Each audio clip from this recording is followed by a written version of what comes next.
Well, good morning and welcome to Breakfast Extra. We've got a very interesting show lined up for you today, but first I wanted to talk about something I found very concerning. See, there are certain things Nigerians do that I find fascinating, and one of them is how our ability to change the name of a problem and somehow convince ourselves that the problem itself has changed. Voila. A man steals public funds and we call it misappropriation. The government increases taxes and we call it reforms. A power outage lasts for 3 days and we call it technical fault. And now, armed men enter schools, carry away children, kill teachers, terrorize communities, shut down education and leave entire states living in fear, and we call it kidnapping. Just kidnapping. As if this was a small misunderstanding between criminals and their victims and not something far bigger. See, the abductions in Oyo State have once again forced us to confront something many Nigerians already know, but rarely are saying out loud. This is no longer an isolated security issue. It's actually becoming a pattern. It's becoming a system. And what is most disturbing is not only that people are being kidnapped, it's how quickly we are adjusting to it. When it happens, we're shocked. Then we talk about it. We talk about ransom. We share shocking videos on Instagram. We complain about it on toxic Twitter. And then when another case happens somewhere else, we just simply move on. And the cycle is now very familiar, and that familiarity is the real warning sign. Oh, and by the way, there's a certain reason governments are careful with certain labels. For instance, the word terrorism, well, it's not just a description, it's an admission. It's an admission that armed groups are no longer just scattered little elements of criminalities, that they're shaping behavior, controlling movements, and influencing how citizens live. It's also an admission that the state is no longer in control of its constitutional obligation of safety to its people. And that kind of admission, well, that carries plenty of weight. It carries international weight. It carries economic weight. It carries political weight. It carries security weight. Especially with 2027 already appearing on the horizon, because once a country officially accepts that a threat is terrorism, the entire framing changes. Investors, well, they interpret it very, very differently, not casually at all.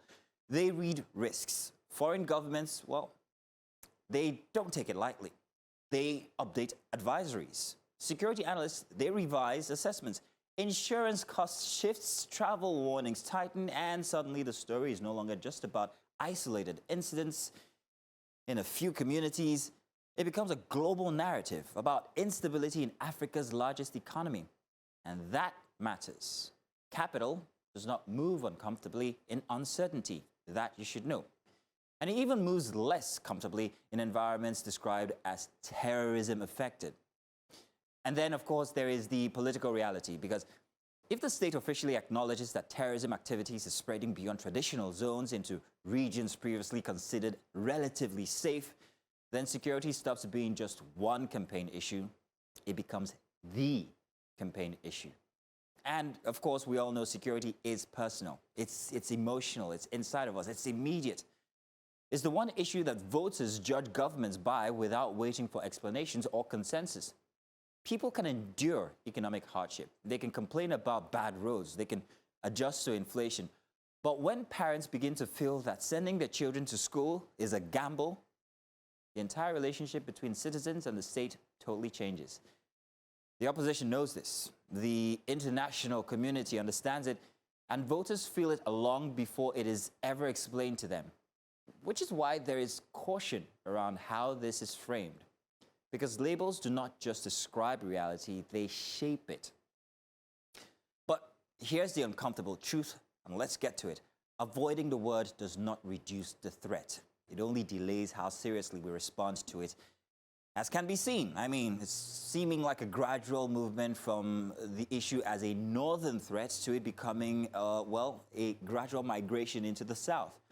Because a threat does not become terrorism simply because the government says so, and it does not skip being, real because the government refuses to name it. And nobody just simply wakes up and suddenly discovers that there's national security issues or national security crisis. It builds quietly. through repeated incidents, through ignored warnings, through explanations that soften what is actually hard, what is actually happening. And that is where the danger lies. Not in what we call it, but in what we allow it to become while we are busy debating what to actually call it. See, a country does not lose security in one moment. It loses it gradually, one village at a time, one road at a time, one school at a time, one incident at a time, until eventually the conversation is no longer about definitions. It becomes about timing. About timing because we ask whether we recognize the skill early enough to stop it from becoming permanent. God save Nigeria. Welcome to Breakfast Extra for a Saturday morning. I am very, very, very interested in the conversations for today. Of course, I'm not alone. My name is Mazino Appeal, and I've got Queen Celestine, who's going to be joining us, who played a trick on us this morning, by the way. Queen, I wouldn't have been upset if you really didn't want to show up for today's show because of the doom and gloom of the nature of the stories that we've been telling all week. But hey. Well, I made it. Thank you for making it. Emotional monologue. It's really been the talk the whole week. It has. For the past few weeks. That's all everybody's talking about. And it's just sad. It's going on 4 weeks now. Yeah. And every single time I think about it, I don't think about 40 or 46 people in captivity. I think about 1 2-year-old. Yeah. That really hurts me. Yeah. It does. Well, come over. Let's start the conversation. Let's stay tuned. Welcome. Breakfast Extra begins.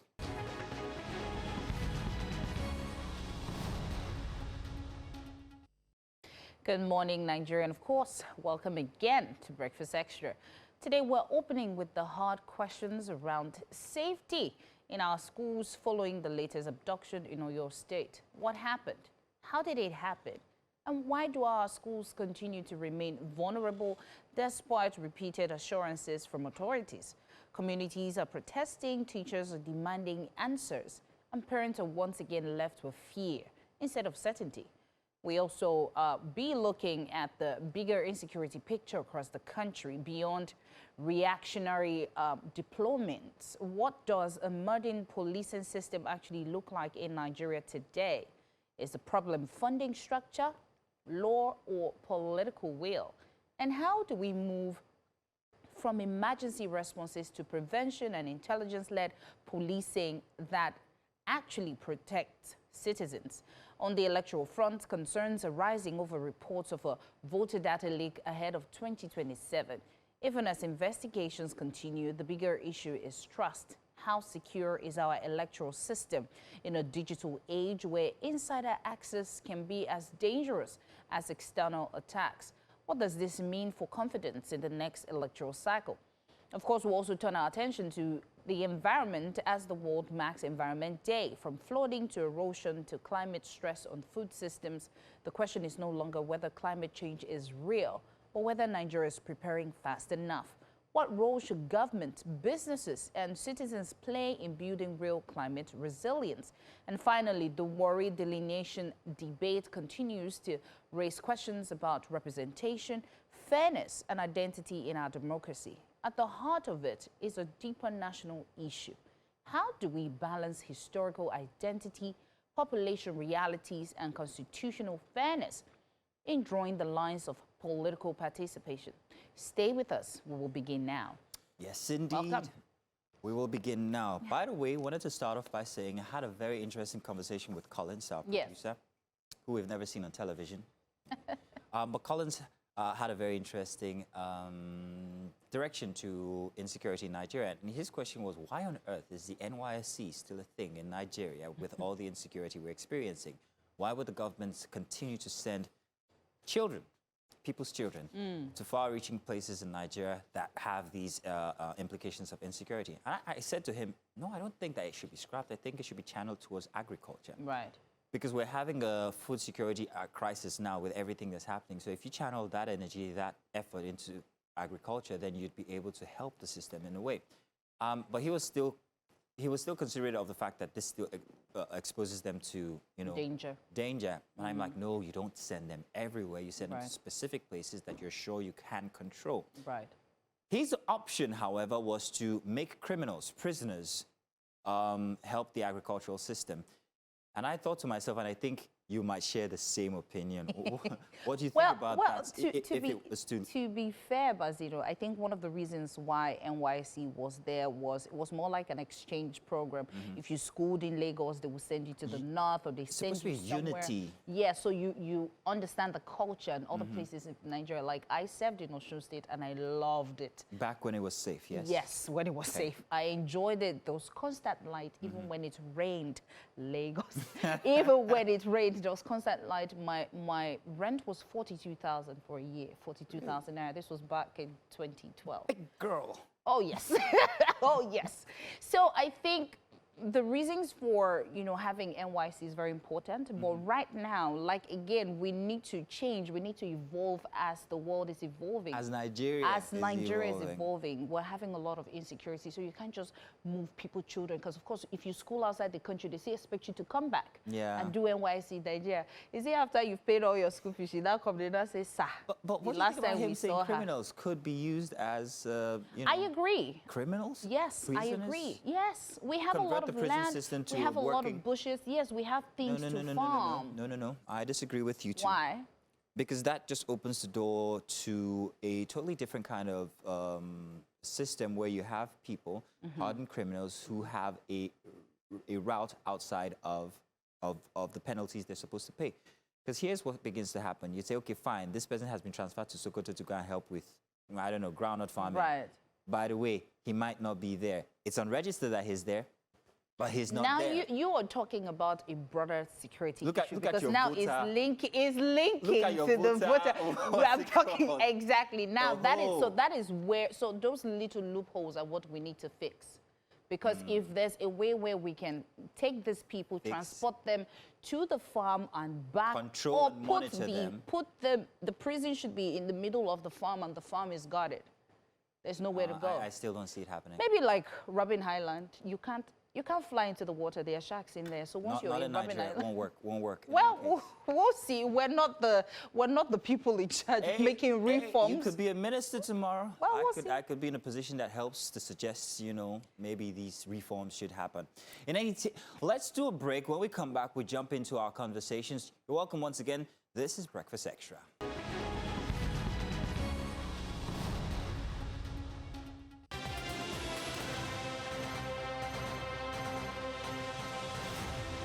You're welcome. It's time for our very first conversation. It's a big report.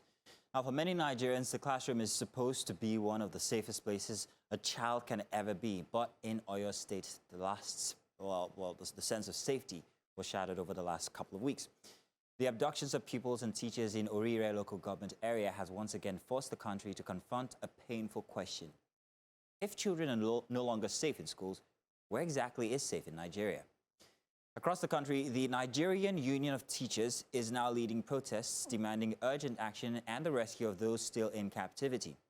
As anxiety grows among parents, teachers, and communities, concerns are also mounting about the spread of kidnapping and armed violence beyond regions traditionally associated with insecurity. Our correspondent, Victor Madikik, traveled to assess the mood on the ground, and News Central prepares for its upcoming town hall addressing the matter. We spoke to some of the affected residents and examined the growing calls for accountability, and here's that special report. Placards in hand and voices raised in unison, protesters marched through Ikeja, Lagos, drawing attention to the plight of school children, teachers, and other victims of kidnapping across the country. The distance covered today may be measured in kilometers. These protesters say that the real journey is one towards a safer Nigeria for every child.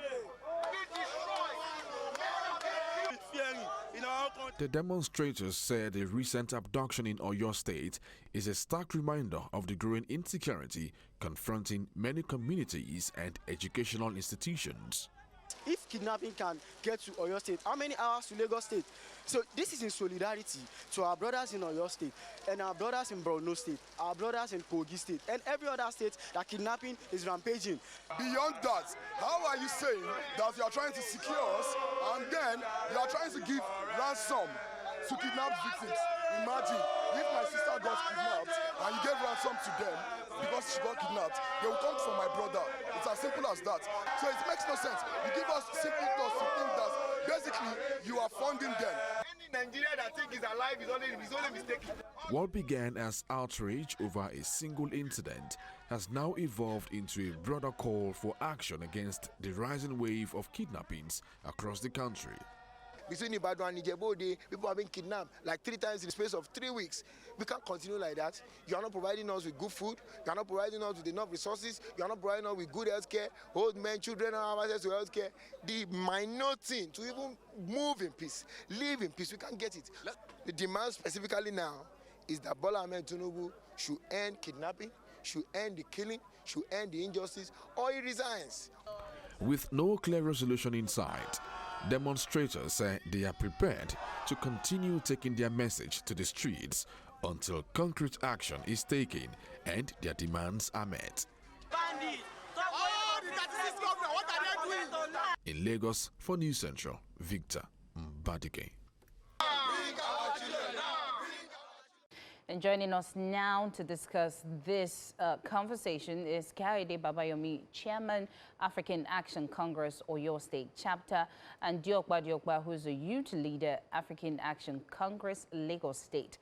Gentlemen, thank you for joining us. Thank you. We watched, of course, the package by our correspondent. Of course, I saw you screaming and, you know, having so much Passion in your words. hope and, what do you call it?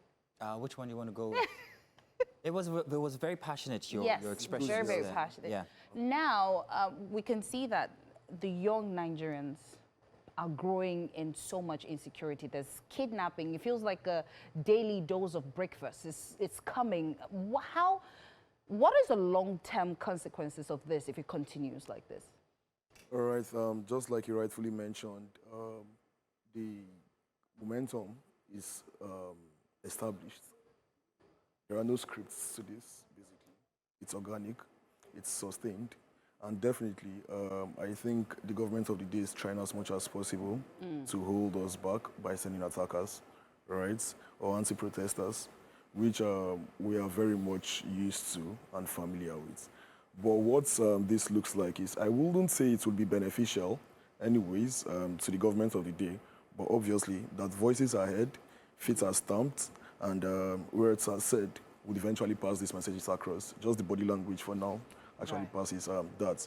So primarily, we are not just looking to sustain this as mere complaints or protests or words, but we want to back them up by action, just like the Nigerian masses have clamored, right? You could see like people saying several stuff online as to why they have to like come outside.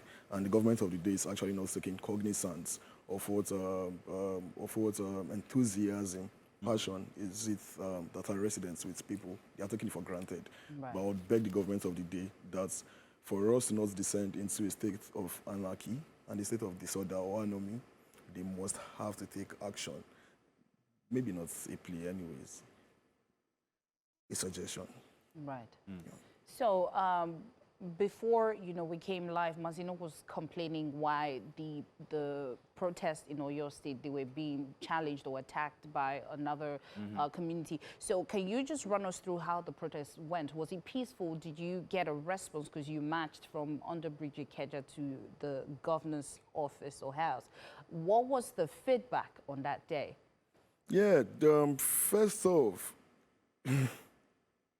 it's just laughable. This is why.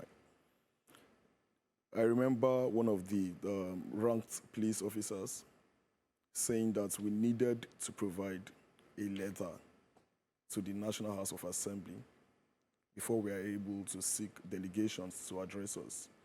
That is more like... Write a letter? Yes, that we had written to the policemen, to the police offices, or parastatal, whatsoever, and that we needed to write to the government of the day. It's further grew the disinterest, distaste in us. my voice is gone. I'm trying as much as possible to not speak for the Nigerian masses, because imagine me speaking for 200 million people. My Right. voice will be more damped, right? So I'm trying as much as possible to stay coordinated, because that's, in the actual sense, makes no sense. And they're like being a video trending with my party chairman, who actually confronted a select group of police officers, asking them why he should be ordered to speak calmly to them. If they don't know their job, they should go to the bush. On that particular day, we saw different weapons with them beyond the regular weapons we are used to. AK-47, yes, we are used to that, but we saw different stuff with them. So if you are disequipped, why aren't you here? Why aren't you here helping us out? Why aren't you backing up the security architecture out there? Why are you using this against those of us who are trying to lend our voices and speak up for the masses, right? So about the attack, I think Ayobami, my party chairman from Oyo State, would be able to answer that, but this is what I have to say. You wouldn't use a student's body against protesters, because these guys actually had the guts to cock a gun and shoot. Words have it that they aimed, but I know they shot. So why would they do that? Right. Nance, in the person of Babsi, who is like heading that Right. body right now, and which we have information that he is not even a student. With gray hair everywhere, you are leading a student's body, and then you call yourself a student. I mean, it makes no sense. Wow. I'd like us to come to Kayode Babayomi now. Kayode Babayomi is in Oyo State. He also was present at the protests that happened in Oyo State. Kayode, please, you do well to tell us exactly where this happened. And we also are aware that there were certain instances that happened between members that were present at this protest and another group, the National Association of Nigerian Students. Could you please take us through exactly what happened during the protests in Oyo State? Thank you so much. The protests, we started the protest on Monday. That was on June 1st. And the first day was peaceful, even though press, men, News Central, Arise, other medias are, they were present on that very day. And I can tell you, the protest was peaceful. The following day, we converged at Mokola and we made the procession down to UI. So on our way down to UI, we stopped in front of the University of Ibadan gate and we say, okay, let us make a U-turn and head down to the state secretariats. Along that line, before we approach the Bodija market, because we have the crowd, we have the crowd. And I can tell you the protest has been so peaceful. In fact, one of the volatile area in Ibadan, that was Sango area, we were there for an hour and nothing happened. The protest was so peaceful. Suddenly, we had from protesters that have been in the front, they were now running back, saying there was an attack by Nance. Nance by who? They said one of the Makinde's age, Victor Olojede. And this same Victor came to the protest ground on Monday just to observe. They even pointed him at me. They even showed me that that's Victor. What was he doing? I told the protester that he also has the right to come and protest. He also has the right to come and observe. So immediately I got that info that protesters were being beaten. I have to, move closer to the place. Well, before I got there, I've seen comrades trying to, run and ensure that they are safe. And I was like, comrades, why are you running? They said, Nance has mobilized court guys against them. In fact, what made me, to work further, to go and see what actually happened was that they said they took a beret. One of my comrades' beret was seized by them. And another comrade was beaten up. I said, who was involved? They said, that's Olojede. And this guy knows me very well. I also know him very well. So making advance, closer to that very... Babayomi, we hope we still have you. Tell you what we'll do. Let's take a break and try and see if we can fix that connection issue. We still have Jokpa in the studio here. We're talking about the instance at the protest in Oyo State. That's the protest against what's happening inside of Oyo State with the abductions, as it's being tagged. We'll be back after this break and we'll continue this conversation.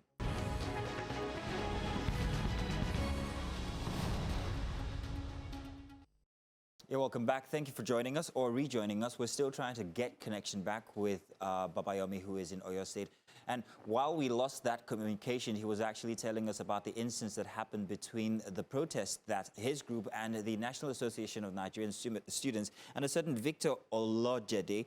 I'm going to have to refer now to Diokwa, who's in the studio, to help us complete that story. You are aware of the instance that happened in Oyo State with the NANS, yes? Yes, but... Could you tell us exactly who Victor Olojede is? Victor Olojede is one of the anti-protesters, basically, who attacked our comrades in Oyo. But I think Babayomi would have more detail into that because he was present on ground. I would most likely like to speak abstractly in abstraction of the overview to the protests itself, like that's been going on, the growing momentum, the situation in Lagos, which is very domesticated to me and primary to me. Okay. Yeah, all of that, basically. Well, you call them anti-protesters. Can we touch on that? What do you mean by anti-protesters? If you say anti-protesters, then that means they're against the charge, the growing momentum. Yeah. All right. Obviously, the concept of protesters are those who agitate for the cause of social good and national development. But certainly, there are elements within the masses, because obviously where you have numbers, you have divides. There are some people whose disinterest lean towards the interest and zest of the government of the day, or those who, the actual protesters or co-protesters, protest against. So these are anti-protesters when they charge in opposing direction to your drift. Yeah. Who do they represent? It is alleged, like like popular concepts would call it, allegedly, right? They represent those who we are agitating against and those who we are trying to speak to. Which You're being careful here. I am not being careful. I am being cautious. Okay. Yeah, I would say it's the way it is. Some of us are not scared of having a room in Kirikiri and just, chilling there. Because obviously we're going to get out because it's for the good cause. And if we eventually don't, it represents a new spark amongst the masses whose thoughts are resident with the child, I think a less than 7-year-old kid who got killed as a victim with the bandits yesterday. I hope you guys heard this story. 18 days 18 days in custody, basically, she died, right, because she was sick. So, I mean, if I am being careful, what should happen to those who are late? Am I a better Nigerian than them? Do I hold more potentials than them? So I'm not being careful. I'm not scared of Tinubu. I'm not scared of APC. I'm not scared of Wike. I'm calling names because they need to hear this. And these are the supposed people who we agitate against because we do not believe they are doing the right things. Yes, because we're not seeing the outcomes. Okay. Yeah. Well, I think we have Babayomi Kadi join us back. Babayomi, before you went off, you were giving us details of what happened at the protest and the experiences. Can you continue that, please? All right, thank you so much. So we were coming from Mokola roundabout, made a procession down to UI, and on getting to UI, I want to make a U-turn back to Secretariat, because on that very same day, NUT, they were also having the protest as well. Let's not forget that Friday last week, some teachers also came out, which we solidarize with them. So on that very same Tuesday, NUT were also having their own protest, and we're also having our own, along Mokola down to UI. So we were about to make a U-turn to Secretariat, probably when the protesters were saying, no, the governor must address them. Okay, let's make a move to Secretariat. So approaching Bodija Market, that was how we saw that protesters were running back. And as one of the organizers of the protest, I said, okay, let me move forward to see what's actually happening. That's how my youth leader was behind me, and he saw Olojede, that's SC to Makinde, telling him that don't move close to them. If you move close to them, they will stab you.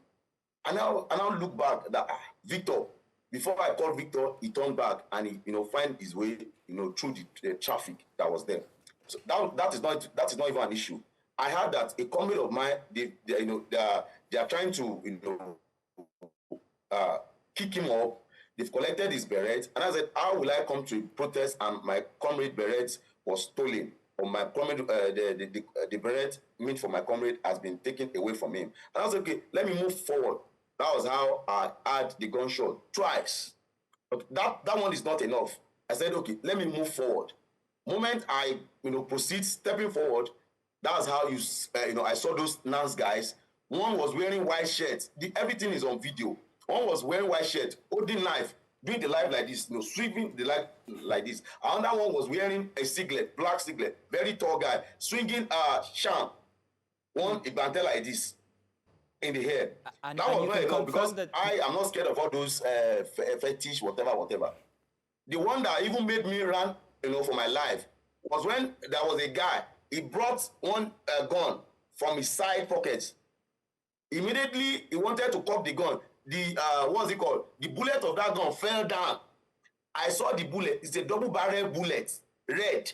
The moment the bullet fell from him, before he could try to, insert that bullet, cock it again, I have to, turn back and started shouting, retreat, retreat, retreat. And that was how, everywhere, everyone scattered. Because we can't mobilize people outside and, put them to danger.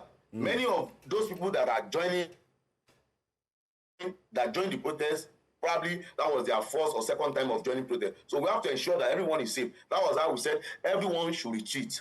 One of us, who happens to be a photojournalist, our camera was broken. In fact, after the whole matter, they told her to bring 200,000 naira before she could get her camera back. One of the attack guys that was also a protester, had a cut here while he was being beaten up. In fact, it was the police. It was the police that that finally ensured that guy was safe.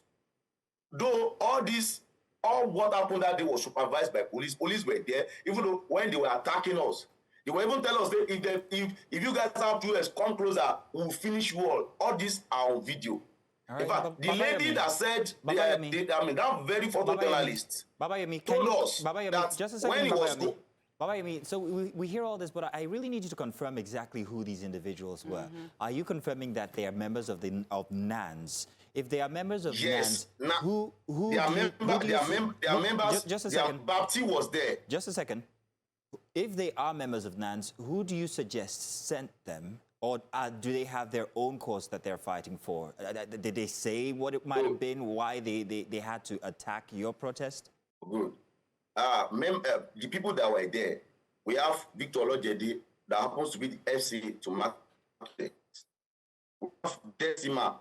I guess that guy Decima is the guard for the NANS president, Bapti. Bapti was there. The NANS Zondi, Oshun Assis, Oyo Assis, Ogun Assis, all of them, they were also there as well. Was led by, what was it called? This guy, Victor Olojede.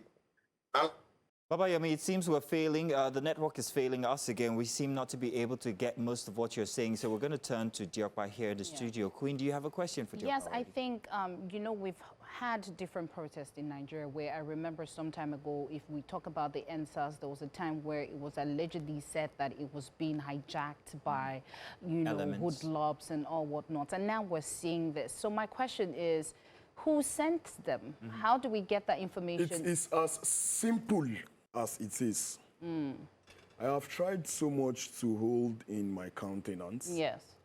To stay composed. Yes. And to be cautious as I could be with words. But it is as simple as the government of the day. Because how do we agitate towards an object and elements, and then behind us are objects and elements that are charging against us? We have every cause to believe that they came from the government of the day. For example, in previous protests, we've seen people chase protesters, anti-protesters, or protesters like you may have them, chase protesters, the actual and core ones, with machetes, right? I mean, what other cause do we have to believe when we see members of our elected representatives actually misrepresenting themselves in the most aggressive ways possible. And you expect that the Nigerian mass should not charge back. The average Nigerian mass should not tilt towards violence as well. I mean, no one has monopoly of violence. In my voice alone, you can tell violence in it. I do not run from any insurgents. I fear no foe. I don't fret in the face of violence. But I am only being a civil and conscious citizen as possible as I can be, just like the everyday average Nigerian is being as well. It is a regular thing amongst us that our everyday life is premised on fear. We go out and come in fear. In our sleeping, in our businesses, we do them in fear. We are a tamed people, not because we do not understand the game of violence, but because we want to be governed, and we want the nation to be governable. So if the elected representatives, in their own might and sittings and positions, believe that the average Nigerian should continually be tamed, brutalized, killed, then what would you have the average Nigerian citizen do? Online, there are agitations. We represent them on the front lines, not because we have the most balls or guts, but because obviously other Nigerians are being scared. Right.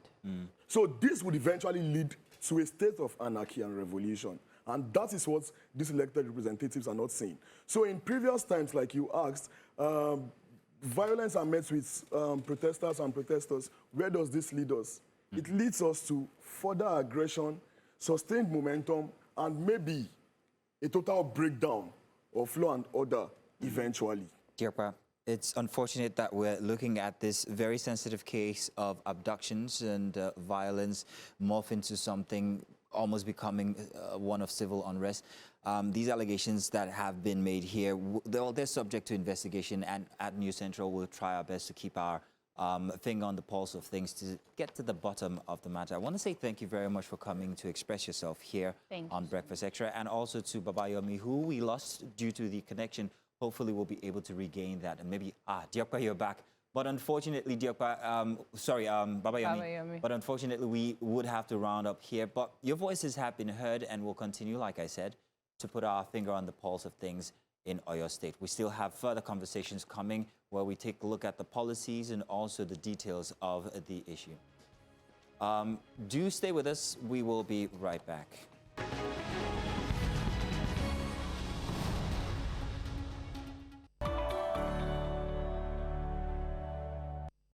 And welcome back, and of course, to another big story. Nigeria's security challenge has evolved far beyond a series of isolated incidents. From kidnapping and banditry to terrorism, communal violence, and organized criminal activity, many communities now live under persistent uncertainty. The concern is no longer simply about the presence of insecurity, but whether existing institutions are adequately equipped to respond to increasingly complex threats. A growing school of thought argues that emergency responses alone cannot solve the problem. Rather, the country needs a modern, intelligence-driven policing system that prioritizes prevention, rapid response, technology, forensic capacity, and stronger community engagement. The argument is that while the military remains essential, sustainable internal security ultimately depends on a professional police force capable of maintaining law and order at the community level. At its core, the conversation is about whether Nigeria can build institutions that prevent insecurity rather than merely reaching to it. To help us examine that question, we're joined by Gloria Ballison, Principal Partner at MEEV Legals, for a conversation on law, governance, accountability, and security sector reform, and Isaac Abrak, Security Analyst and Chairman of the Northern Christian Youth Professions. Gentlemen, lady, welcome. Thank you very much. Morning. Gloria Ballison, I'm going to start with you. We had spoken on Monday on the news, if you remember, and we talked about these issues. We talked about reform.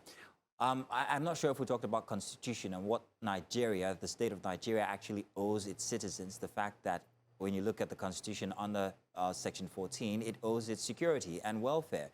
And here we might be seeing what seems to be a breach of that contract between the state and the people. Yet no one is being held accountable. So at what point do we admit that Nigeria might have failed its people when it comes to insecurity? And how can we hold the state accountable? Well, we failed at a point where the government focused on politics rather than on governance. Section 14 makes it clear what the primary responsibility of the government is, and not politics. But the type of politics that has been going on in this country does not give room for governance. It was in this same country that we had reports from Alhaji Kawu Baraje, who spoke about how politicians imported terrorists to help to forcefully take over power using elections as a cover-up, and nothing was done about it. Right now, we are also seeing a one-party state where the ruling party did not even hold primaries, and it was a free-for-all. People just jumped in. So the desperation in the politics has given way to insurgency and insecurity to thrive. The other part also is the fact that there is no policy around illegal mining. There are big corporations who are coming into various areas and mining at very large scales, whether it's from Zamfara, which is the headquarters of gold in not just Nigeria, but it has the quality of gold that has global resonance, or in Southern Kaduna, or in Plateau State, that boasts over 20 minerals, including tin and columbite. Lithium is a huge thing right now, and in between Plateau State and Southern Kaduna, lithium is really the big booster now, and big countries and big corporations are looking to what lithium can do, because that's what charges batteries, whether they're for your iPhones and just gadgets all across the world. So you can imagine what kind of money comes from there.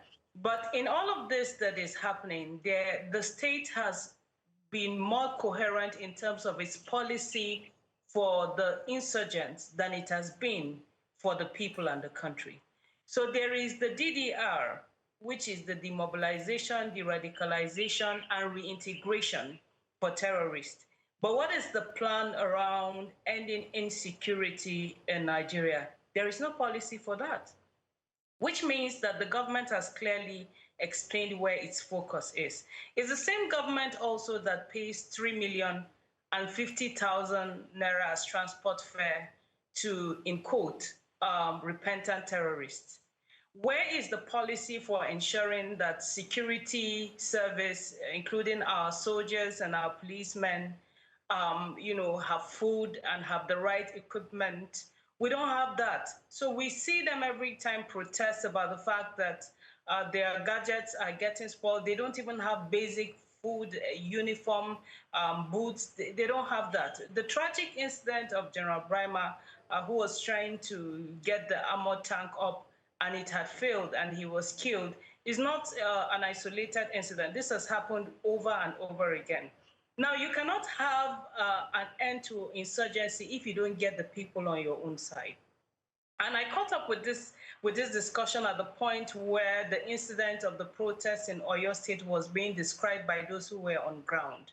In between, they were facing the enemies that they are protesting against, and behind them was the government that should have their back but was also against them.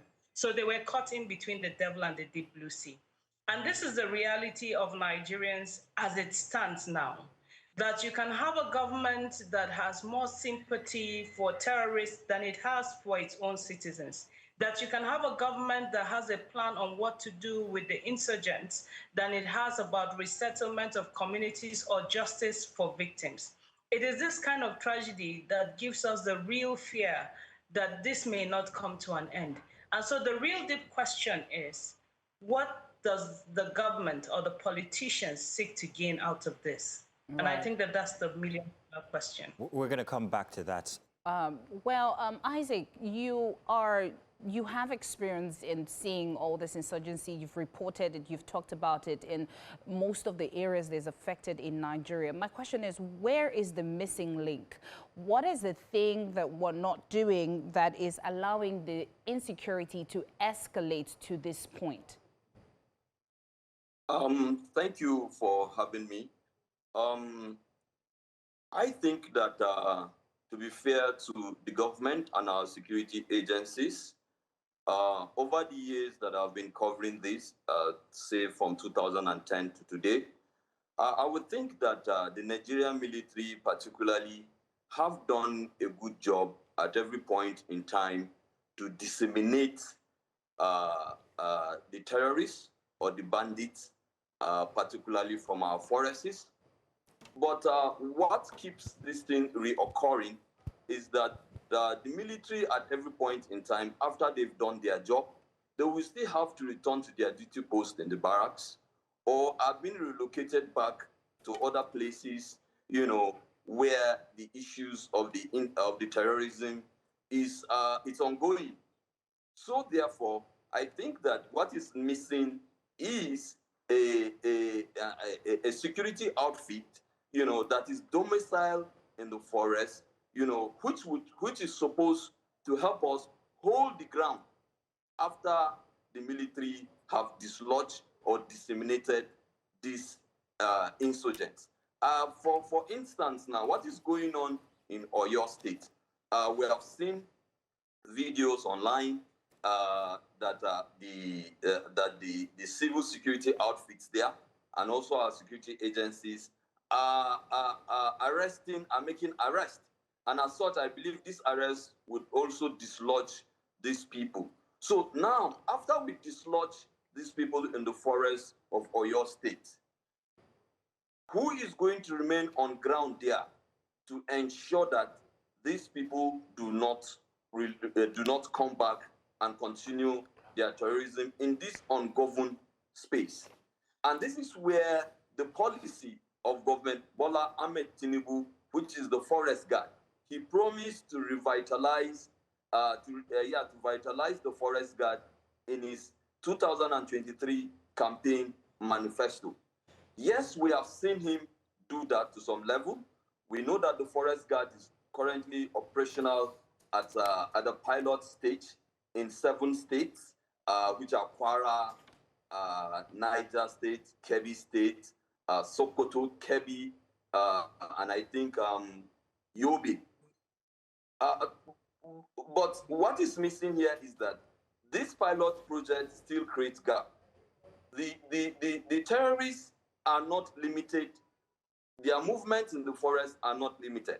It suggests that if, for instance, Kwara State has forest guard and Oyo State and Ekiti State do not have forest guard, and since they share the same border corridor, it is very easy for these insurgents to move from Kwara State, into Oyo State. We've also seen a situation where the president goes and makes pronouncements that he has approved the recruitment of forest guard. For instance, we saw that in Plateau. When there were attacks in January, the attacks, there were quite, as we all know, anytime that it's a public holiday, whether it is Salah, whether it is Christmas, whether it is Independence Day, these terrorists use their advantage to attack. They did the same thing last year in 2025 in Plateau State. And the president, through his vice president, in January, went to that place and declared that 1,000 forest guards to be recruited. He has approved 1,000 forest guards for Plateau State to be recruited. And this is, we're in June now, yet we have not seen the forest guard operating in the forest of Plateau State. Right. So you see, these are the gaps. What we are saying here is that there are gaps in the forest. We need to have a civil security organization like the forest guard that he has said, which would recruit people from these communities that have been attacked. They will now use their vast and deep knowledge of the forest, to safeguard our forest. And the good thing is that they are domiciled in those forests. They will not move to anywhere.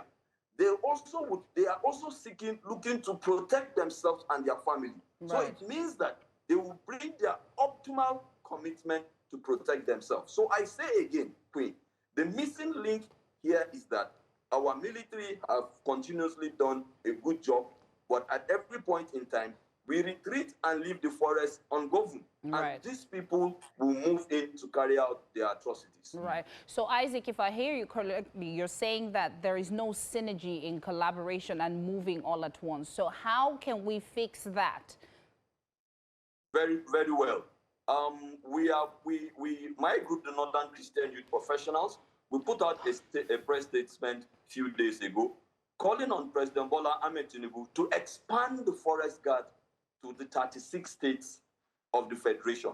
Any governor or any state that is saying that it does not need the forest guard. I know that this was some of their arguments last year when the forest guard, or 2 years ago, when President Bola Ahmed Tinubu started discussing about the establishment of the forest guard. Some states felt that their states are secured, and as such, they don't need the forest guard. But we have seen the movement of terrorism from the northeastern states to the northwestern states to the north central, and now they are surging into the southwestern states. So it is clear that the whole of the states in Nigeria, we need our forests to be properly guarded. So we are saying, President Bola Ahmed Tinubu, expand the pilot project now to all of the states. And we're also calling on the governors, because we know that part of the arrangement of the establishment of the forest guard, it is a collaboration between the states and the police. And we are also aware that some of the states who feel that they are secure are not so very convinced to put in funds. As we know, the issue of funds in our governance in Nigeria, at every point in time, we have always cried that there is no sufficient funds.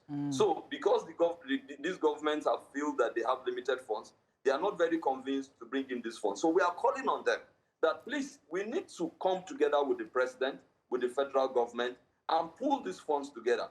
Moreover, these governors have come out to tell us that the removal of the fuel subsidy has led to them, to the federal government, sending in more funds to these state governors. So we are saying that, please, let us come together and pull together funds so that each state of the federation can have the forest guard. If we have the forest guard covering the 1,129 forests that our security have already identified, these people will not have any hiding place.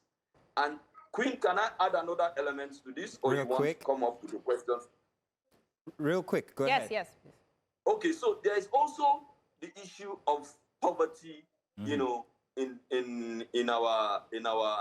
grassroots, or in our villages, or in our rural areas. And incidentally, these are the weak spots that and they are also the hotbeds, or will I say the front lines, or will I say the most hit, the victims, the ones who are most victimized, by this insurgency, by this terrorism, or by this banditry, or whatever way we see. There's poverty, and because of poverty, the people lack the capacity to resist, naturally resist this insecurity. The local government financial autonomy now. God helped us. Last year, the Supreme Court approved, gave a verdict in favor of the local government financial autonomy, which says that funds should move directly, from the federal government, to the local governments directly. Has this been the case? I know my group, the Northern Christian Youth Professionals, in last year, we carried out an advocacy, on the proper implementation of the forest guard. We met with the EFCC chairman. We are partners with the EFCC, not just the chairman, with his whole team.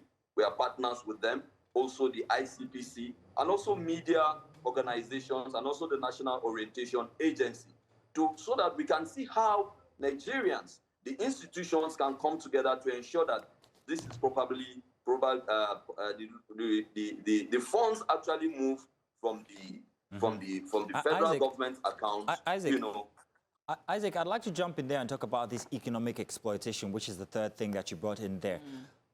It's a very layered thing, but Ms. Ballison, this is for you. Nigeria has invested very heavily in military deployments over the last 20 years, and insecurity still persists. Not just that, there's also the reluctance to tag the instances, what many people are, what you have called it many times here, terrorism. That has international implications. These international implications, they go into policies or lack of policies, as you said, around mining. Now, who are these victims? Who are these communities being exploited exactly? Why are they so protected? And how come it's not out there in the open that such activities are happening, Gloria? No, it's out there. The activities of illegal miners is out there.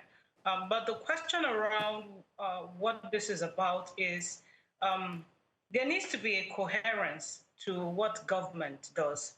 Unfortunately, what we are seeing is a panic response. So if the recruitment that you're talking about, it's only the military that I know that has a clear policy around yearly recruitment. For the police, it will be that government will sit and then after some years, maybe 5, 10 years, and then they will say, oh, we want to recruit 10,000 people. Then they will start scouting around, packing, and most of who will be candidates from the politicians. Now they're talking about forest guards. Would you, in all sense of clarity, think that the forest guards will be able to do what the military has not been able to do? That's a very big question, actually. And what's the plan? Are they going to be armed? And what is the process of that training? So there's often a panic response by government to these things. And it seems to me that the movement is to show that something is being done and there is more focus on process rather than the outcome. Now, for the insurgents and the terrorists, they are clear about what they are fighting for. Mm-hmm. They are fighting for ideology. They're fighting for ideas. They're fighting for influence. What is the Nigerian state fighting for? Let's go to Oyo, for instance. Imagine a situation where this protest is joined by the Oyo State government itself. But this is a government, and this is the country where in the last elections, our whole country was atomized. People were moved into tribes. For the first time, Lagos State became a state where it's Yoruba, and if you are not Yoruba, all the others are, or Hausa, you became Igbo. And that kind of politics is dreadful because now you have broken the people into atoms. They cannot even rally around protection. Imagine if these people were coming around Oyo and the states around mobilized to say, we're seeing people who are unusual and they move. But nothing was done. In fact, the protest going on in Oyo shouldn't be an Oyo thing. It should be a national issue because what kind of country will watch children being dehumanized the way they are dehumanized and go on as though nothing matters? And worse still, that there can be a mobilization for anti-protesters to do what? To validate what they are protesting over what? Over 1 year, 2-year-old children. We are now seeing a situation where the insurgents have become so emboldened, they are beheading in the face of cameras. They are no longer hiding themselves. They are raping people in the face of cameras. They are dehumanizing children in the face of cameras. Let's be clear, this is not banditry. Mm-hmm. The description of banditry are thieves or outlaws. These are not thieves or outlaws. So Gloria, now that you said that, Gloria, now that you've said that, Gloria, exactly why are we keeping from calling it terrorism, just as you have just suggested? Why is Nigeria not calling it terrorism? What are the international implications to actually tagging it terrorism? Because once you tag it as terrorism, you have to apply the rule of terrorism. Once you say that that this is a belligerent situation, then the international rules of belligerency have to come into play. But the government is not willing or ready. It took a long time for the government to even try to tag what was happening from Boko Haram to the herdsmen issue. It continued to move in euphemisms like farmer-herder conflict. When people, these people, assailants will go to communities, kill, and sometimes they will take nothing. Okay, so this is a war against the Nigerian state, and I don't think that government realizes how serious this is. Gloria, once Because again. the forces are doing better than the regular forces. They are recruiting from everywhere, from communities to the armed forces. Okay. They're recruiting from everywhere, but we are not recruiting outside of that Gloria, to secure the country. Gloria, should Nigeria target terrorism, what do we stand to gain? What do we stand to lose? If it's tag terrorism, then we can treat them as terrorists, rather than calling them prodigal sons, or having high government officials, including members of the armed forces, say these are members of our families. Now, even if it's your own family and you have an armed robber, he's no longer your own brother because you're also endangered. This country is endangered. Nobody is spared. And so we have to call it what it is. And criminality has to be something that you deal with as crime, not as something to hoard or to smother over. And this smothering over insecurity and terrorism is not going to lead this country anywhere.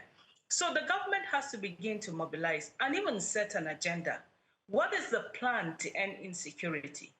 These politicians have a plan for takeover, but there's no plan to end insecurity. How many years do we want to use to end this? It should already be clear.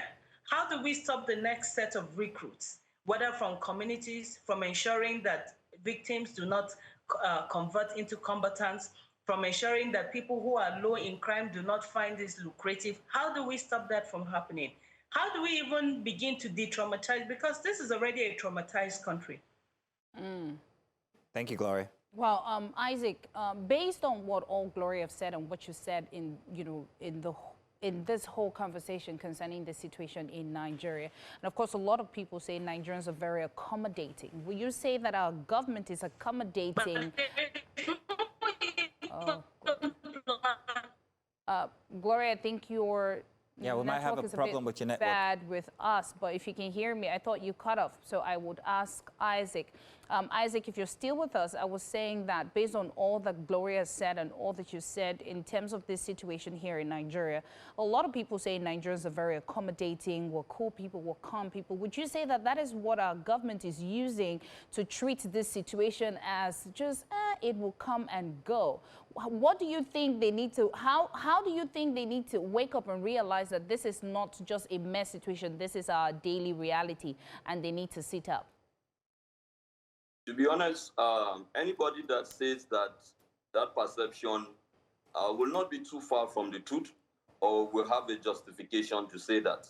We have been suffering this insurgency for how many years now? And at every point in time, we seem to have a hold on it, and the next thing, it escalates again. So it shows that the government has not really taken this very seriously. And when it comes to the issue about the forest guard, I'd like to say that it seems clearly that the government has not taken it seriously, or maybe Nigerians have not taken it seriously. Because the issue here is that the justification, for having the forest guard is having the full cooperation of the locals, in fighting this insurgency. I want to point to the issues we had in 2012, 2013, when bombs were going off in Maiduguri almost on a daily basis, and these people were almost capturing the city and the capital of Oyo State. But when the government deployed the civilian joint task force, which recruited youths from Maiduguri, they used their knowledge, their vast knowledge of the city, to provide and collaborate with the military intelligence. And this was how Boko Haram was chased out and forced to remain in the Sambisa. I still say it that Boko Haram is in Sambisa. It is not by choice. They were chased out. And this is why I think the justification for the forest guard. The forest guard is bringing in an element which we are lacking in the military. The militaries cannot boast at any point in time that they have a superior understanding of the forest terrain as much as the locals. And anybody that has been with this military and has been embedded with them will understand that the challenges of manning the forest or maneuvering in the forest is an issue for them. If you look at the people that we're dealing with, they're basically headers. And these are people that have understood the forest, that have been roaming around the forest corridors of Nigeria. Isaac, I absolutely agree with you, Isaac. It gives the local community a grasp on and control on the security architecture itself, noting that they know the terrain better.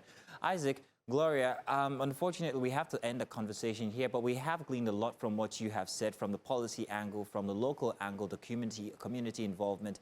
It's been a very rich conversation, and we're glad that we had you over to have this conversation with us. We'll continue to come to you for these kinds of details in subsequent discussions. Thank you very much, gentlemen. Thank you very much, lady.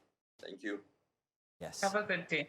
Great. Now we're going to go on a break. We've got more conversation coming your way. By the way, we want to remind you that there will be a town hall for News Central in Ibadan regarding the insecurity in Nigeria, where we get to talk to stakeholders and others involved, security experts as well, regarding this shift from north to south. In fact, well, bringing us together as one nation suffering the same problem, no longer just seeing it as one foreign to the south. Do stay tuned. We'll be giving you details about this and more inside of Breakfast Extra. We'll be right back.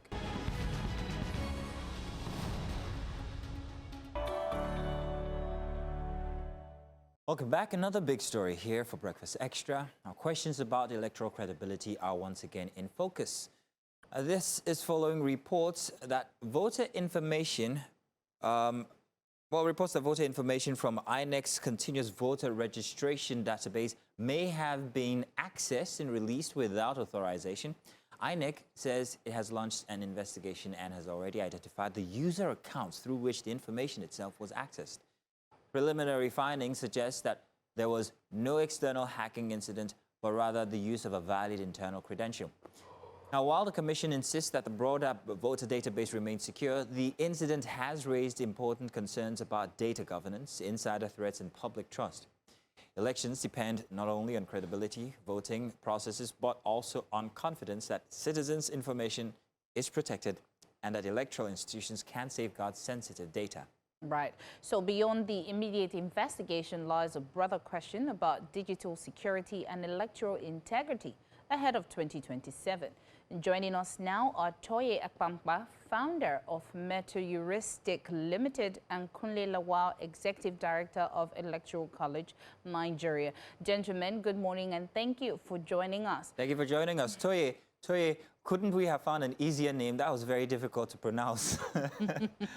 but I've pronounced it anyway. Yeah, I hope I did not murder it. So, Toya, let me start with you. Reports are suggesting that this may have, involved the misuse of legitimate access to credentials rather than external cyber attack. Now that, we're more concerned, a lot of people would have focused on cybersecurity, but now that this has happened, does this possibility reveal a deeper institutional vulnerability than a conventional hack?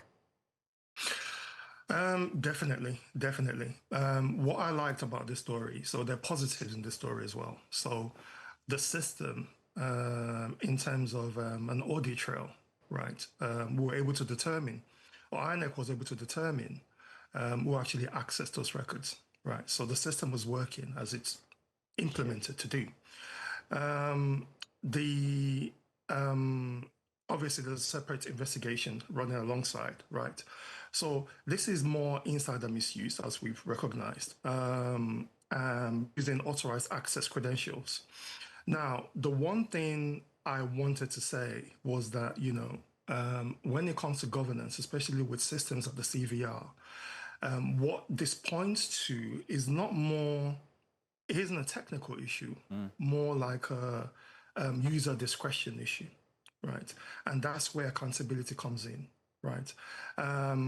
You can make the data attributable, and INEC being the data controller in this instance is currently working to understand or see where the accountability sort of went wrong in this instance. Very interesting. Kunle, let me come to you and ask this. First of all, before we used to say, okay, accountability is where we go to the polls, we count the ballots, and yes, we see the numbers. But now we're having technology influence this, and I'm wondering how much of trust this erodes from the voters themselves when we now have to consider the fact that our data is one of those factors that needs to also be one of the factors when it comes to trusting the system. How much trust does this erode, especially as we're looking toward 2027? How much trust does it erode from the mechanism of elections as it is now? I'd like to look at this very basic stand. The standpoint is voters' database of any country is the digital hub, the electorate. And, you know, if that is being tampered with, that means that trust, and once trust is threatened, which is the only currency in the electorate have in an election, then you're going to have a whole full problem. It's a whole process, not limited to just a database. It's not limited to just it won't be limited. This trust issue will not be limited to database. It will be extended to even the way the election is being conducted. If ever electronic transmission is brought to play, it also will be limited. We are happy it's not a breach, but if officials in INEC, who's supposed to be independent, can allow allegedly in cahoots with government functionaries, test this database, then we start to ask, do we have an independent electoral commission or a dependent electoral commission? I've always been of the belief that as long as the president appoints the INEC chairman, we can never have an independent electoral commission. Right. Kule, you say you're happy that it's not a breach. Why do you not consider this a breach? Is it because the system itself still maintains its fidelity, but you still had a personnel who was able to access it? How is that not a breach? No, naturally, why I say it's not a breach, it's not breaking into the system. It's also misuse of a credential by a trusted person. So a breach is when somebody outside the normal, this is abuse of office more of, is what you term a corruption within the system, but not a breach of the whole different ball.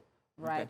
Toye, of course, Kunle has already said it, and it's something every Nigerian would say, abuse of office. So let's agree that, the system was not breached, but the access to that system was breached because someone was sitting down there and, assumed he could use his power to do. How do we curb that situation? Because, of course, we've seen it in different places where people abuse power, be it police, be it soldier, be it you go into an office to see the MD and then the PA is just, standing in front of the door. How do we curb this to make sure that these loopholes does not affect the trust of citizens? Very good question. Very interesting question. Right. And it's a process that NITSDA, they actually kind of write out the rules or the processes for data protection, right? So enforcing that, like you've mentioned, comes from the top down. Now, the way to kind of resolve a lot of this is actually scoping access to the role that the person needs access for. So, for instance, give them less to begin with, right? So if an officer is registering voters in one area, they shouldn't be able to pull a candidate's record or full record from another area. That's another way, right? So like I mentioned, scope access to the role, and then make access expire with a task, for instance. So once a task is completed, the user access expires after that instance, right? So like, the INEC release says access was withdrawn when the exercise ends. So with the CVR exercise, when it ends, user access would expire. But, we can tighten that, right? Access to a record is tied to an actual pending task, like I mentioned, and then elapses when it's done, right? So that the open window shrinks from months to minutes, right, automatically, right? Another thing is separate looking from taking, right? So viewing a record to do your job is one thing. Being able to copy it or screenshot it or export it is another, right? So the failure here is disclosure, really. So the controls that matter are the ones on getting data out or watermarking exports, locking down download of sensitive fields, for instance. So a good thing, that one thing I wanted to mention. So for instance, in the UK, for instance, right, if you're working in the hospital and you wanted to view a celebrity's records, right? So, celebrities being on the NHS, and someone wants to view their records, that will be flagged in real time. The right people will get an alert to say, look, this record is being accessed, what time it was accessed, who accessed it. Those are the kind of checks we can put in place in real time, right? And I just wrote this down, before the interview. And then a candidate's record during primary season should not be openable without friction or flag, just like I mentioned just now. And then one thing is enforcement, and I can see this happening in real time. Attach consequences visibly, right? Attribution only deters if people know that misuse gets caught and punished. And that behavior will change when everyone knows that action, every action has a name on it. The good thing about this is that the NDPA already requires appropriate security measures and impact assessment to high-risk processing, right? I think one thing that's probably happening internally at the moment is that this is being looked at and being investigated, and as part of that whole process, I'm sure that checks, sort of like I've mentioned right now, will be considered as well. One thing you can't do, right? You can't really take away access from people needing to do their jobs, right? But wrapping in accountability, so it can't be used quietly, giving each person a key to their own till, as it was, and enabling them, right? You don't want to wrap this in fear, right? But more an educational sort of process. And I can see that's been happening this week. So over the last 2, 3, 4 weeks, there's been so much work in terms of enablement. The DG for NIT that was in Cannes earlier this week, and was talking about a national cloud policy, and having government data stored locally. So this is the sovereign agenda being advanced. And again, as part of that work, what I would imagine is that governance would be a big part of that conversation. So enablement, basically, education. And as Nigeria scales and advances to be a digital powerhouse on the global stage, trust is the currency that would open doors for the future. So how this is dealt with, how it is managed, would show to the outside world how serious we are about governance and protecting data, not only at a state level, but across organizations as well. So yeah, that's okay. That's yeah. Well, Toye, thank you for that. Kuli, I'm sure that Mazino has some other questions. I do. Very but interesting let's go on a short break. Oh, okay. When we return, we'll continue the conversation. Do stay with us.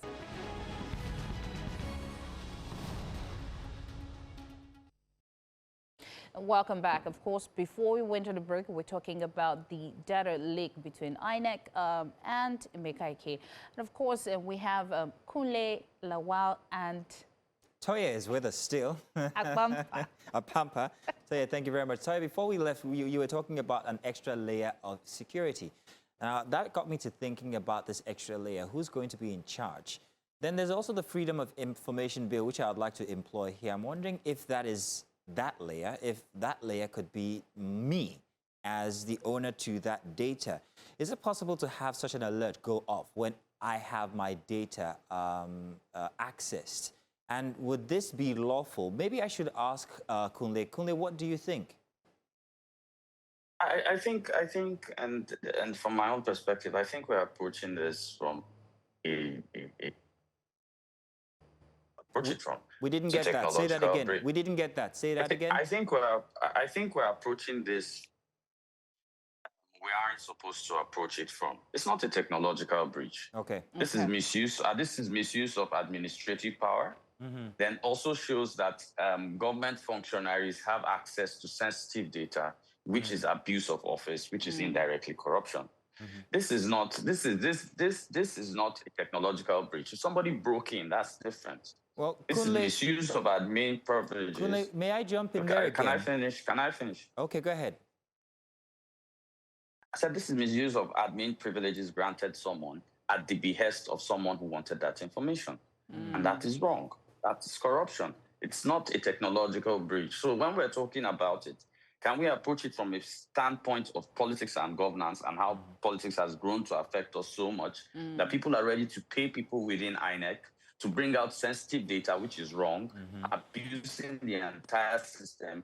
So this is more a Nigerian factor slash what they call it, political insinuated action than it is a technological breach. So I feel we should deviate from technological conversation. Nobody got into the INEC servers. This was someone with adequate rights who misused his office. And then it brings to question, who exactly is INEC hiring? Ad hoc staff from where? Do you understand? Those are the questions. Ad hoc staff from where? And if those ad hoc staff are from somewhere, are they politically affiliated? Do they responsible, or are they under the umbrella of a particular political party, whether incumbent or non-incumbent? So much that they can have access to sensitive records and use it as weapons against people outside their parties, which is a total misdemeanor when you look at the Electoral Act, what it stands for in Nigeria. Well, Kunle, I think we're on the same page, because my question is, if I am able to have access to people, or at least information of people who are able to access my data, then I'd be able to raise the right questions. Why do you need my data? Why was it accessed on so and so dates? So it's no longer about it being a technological breach now, but simple access to information that is mine at the end of the day, and I want to know who exactly has access to it, or who has, well, maybe removed it, taken it, or used it. So does that clear it? Does that clear things up? On a lighter note, I would say it's the same way when the e-flyer for this conversation came out, and I noticed I had a picture with Ray-Bans on. I was wondering, should I change my glasses for this conversation so that you prefer that one? But anyway, that aside, that's misuse of information, like I said, and it's constant misuse of information. That's what it is. It's not a technological breach. So the questions are, what does the Electoral Act have to say in punishment in this kind of accountability? It's actually silent. It's actually silent. So that means the National Assembly, after this breach, should go back to the drawing board and insert a few clauses on this kind of sensitive data being released, the punishments for this kind of sensitive data being released. And I think also an independent audit, which is also involving civil society, should be conducted on who exactly is accepted as INEC ad hoc staff and who has rights and privileges.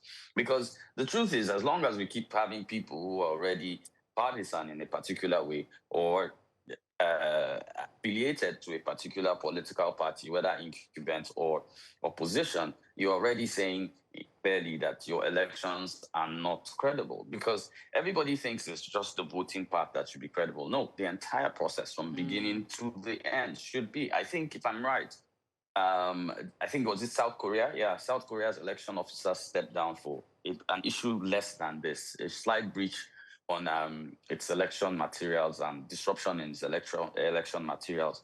He stepped down. I'd like to see the INEC chairman step down. This is the second thing we're having to converse about him over. Because first thing was over his tweet. Now we're back to this situation happening under his chairmanship.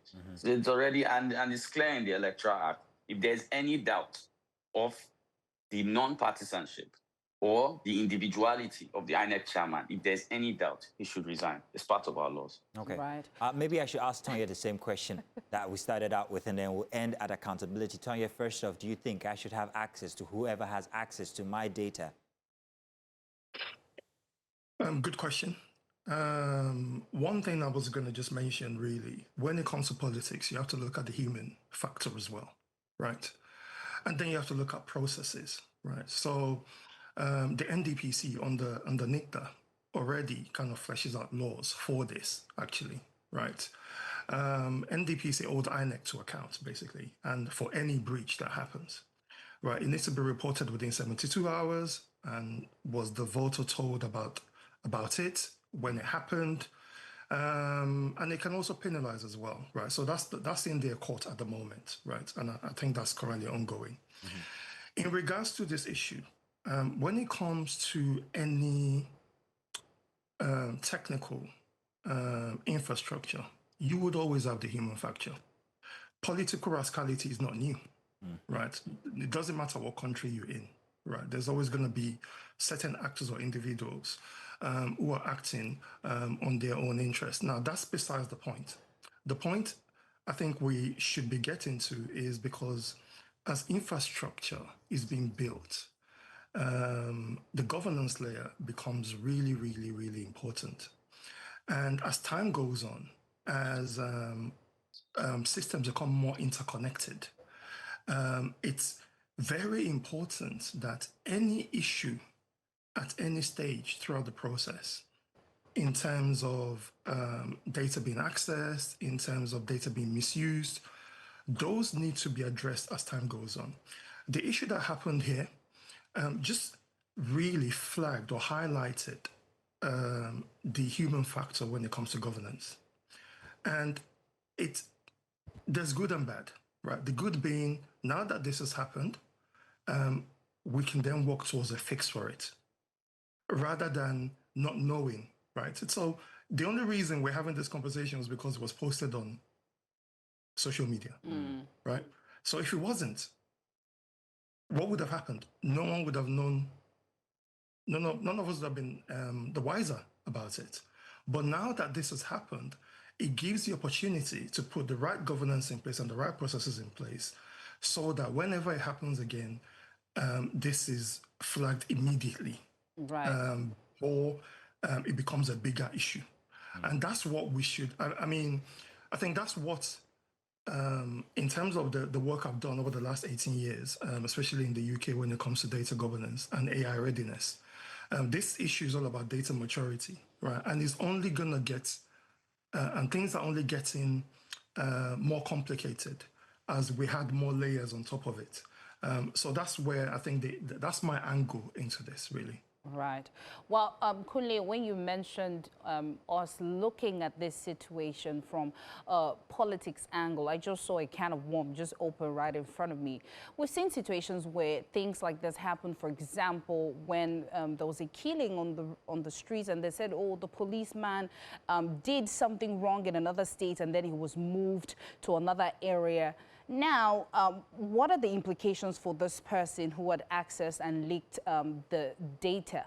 How do we know that this person has been dealt with? We've seen situations where, like Toya said, because it came to the light, it was on social media, now we'll be able to fix it. But we've seen situations where Nigerians are being promised that, oh, it's being handled, and then nothing happens, and then the person shows up somewhere else in another office, and everybody just moves on. How do we cut that? How do we cut that and say, no, this has to be fixed, and it has to be fixed here and now? Accountability.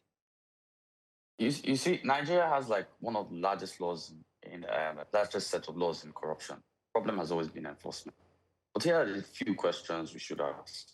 Who exactly posted the exact data? Why has nothing been done to who posted it? You see, deterrents have to work in a multi-edged facet. First, if the person who posted it is an aide to somebody serving in politics, and he's not in jail right now, you have shown the first thing that the only person you're going to deal with is who leaked the information. People only leak information. Let me give an example with something else. People can only sell when there's a market to buy. If nobody is asking for that information, or nobody is demanding for that information for a mockery between political parties, then nobody will be trying to leak that information. So I feel the most guilty person in this whole conversation remains the aide to the minister.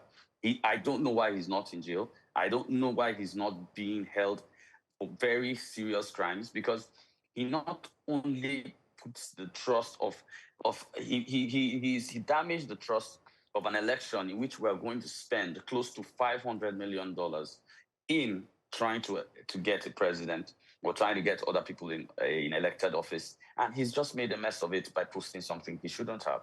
can aid to a minister. I think I'm surprised it's still out. We can't only point fingers at whoever leaked the data.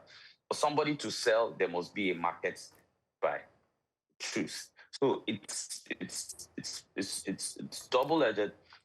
And if we can't audit our systems to deal with such factors, we'll continue to have them going on. It's like saying you're only chasing the people, let's say, the people buying illegal crude, but you're not the people selling it to you. You don't have a problem with that. It doesn't work that way. That's not how you stop illegal trade. So for me, it's two-edged. It's a two-edged point. The fact that the aid still even exists anywhere in Abuja, I'm totally disappointed in the entire system. Yes, the Electoral Act is silent on such actions, but I think we need to. That's why I always say the Electoral College puts political illiteracy at 62% of those in elected office. Most people don't even know the Constitution or the Electoral Act was having in the National Assembly. So how would they make the adequate laws that should deter such position?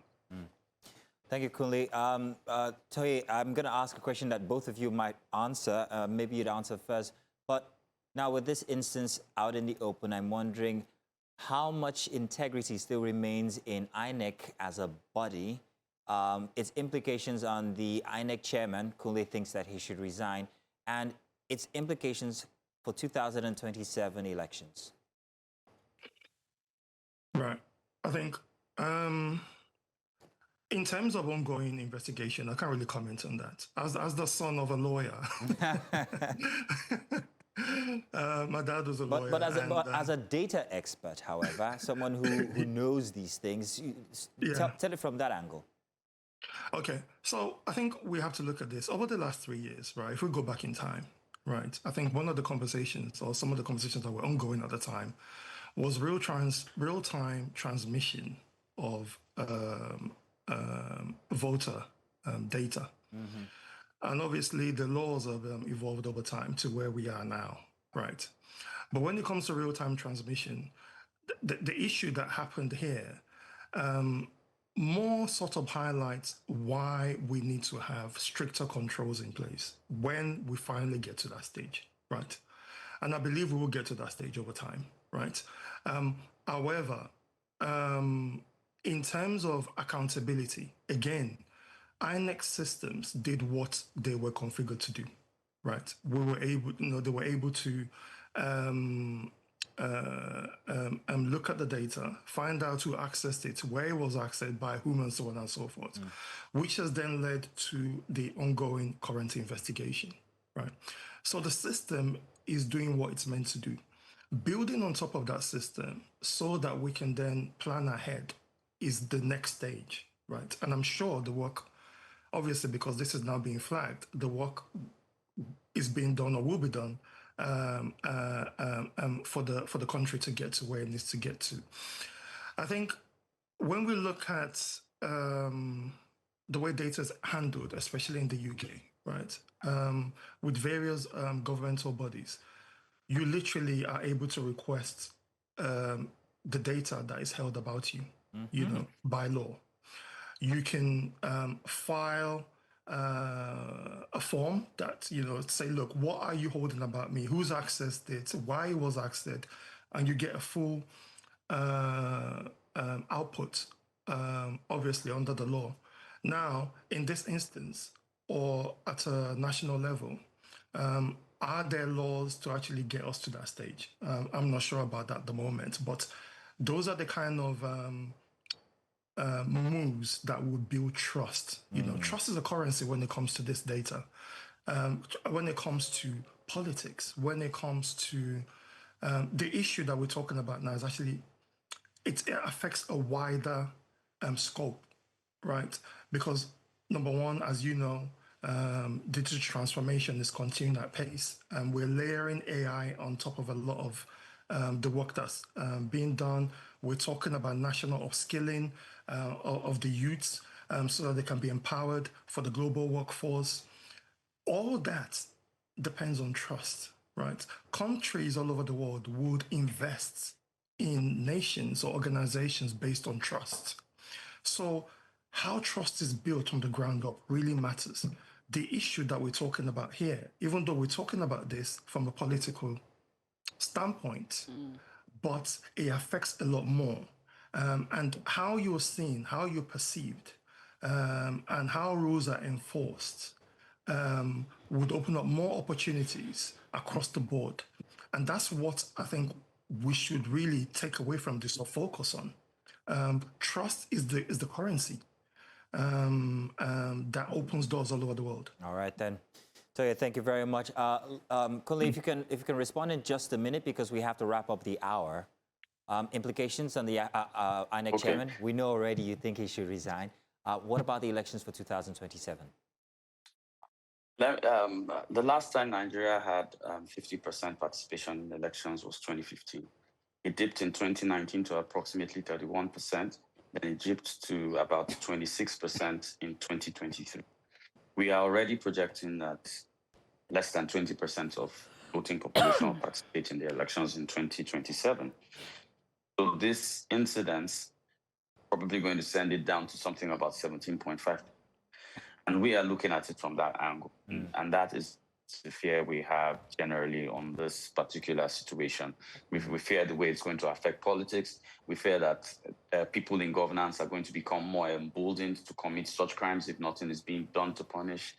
And we just look at the quagmire of politics. Right now, I think the political scene in Nigeria can be likened to a disorganized Jurassic Park. Thank you very much. I liked that movie. Thank you very much, gentlemen. Thank you very much, Kunle Lawal, Executive Director, Electoral College, and of course, Toye Apampa, founder of Meta Heuristics. Thank you. Did I get that right this time? Yes, you did. And what that means is continuous optimization, right? Fantastic. Which is when it comes to data. Let's say that the next time. Continuous optimization limited. Thank you very much, gentlemen. Thank you. Thank you. Thank you. That was an interesting conversation there. Wow. We wrap up the hour now. We're looking forward to the news at the top of the hour, and also a special broadcast as we will be joining for the Uniport 36th Convocation Lecture. Leadership and Infrastructure Development in Nigeria is the theme. So stay with us here on News Central. We'll be right back.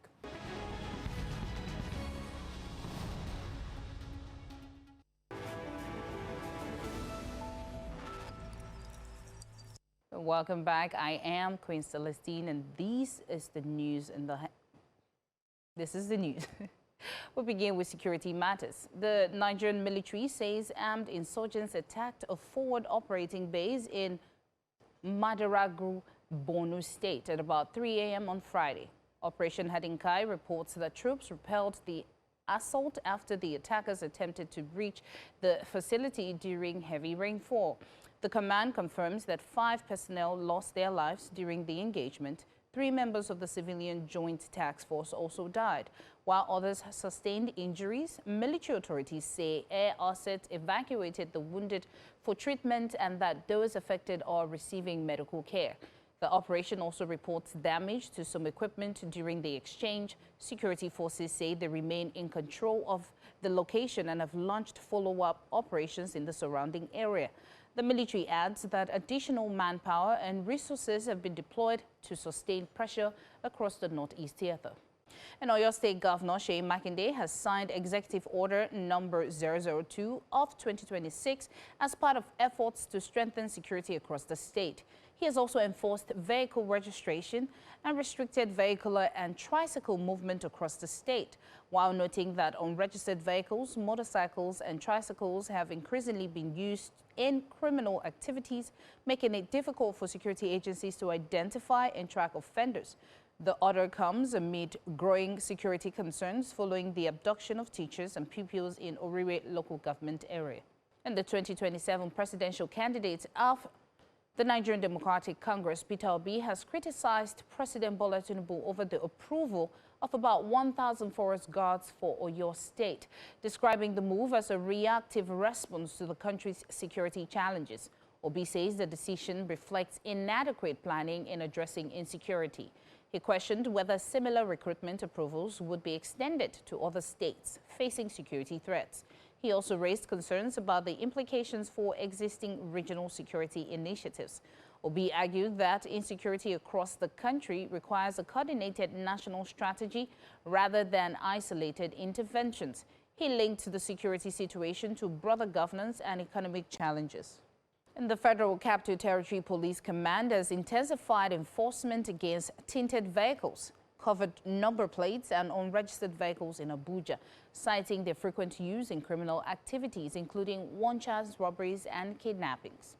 Addressing newsmen, the command says that the exercise is aimed at improving public safety by eliminating avenues criminals use to conceal their identities and evade detection.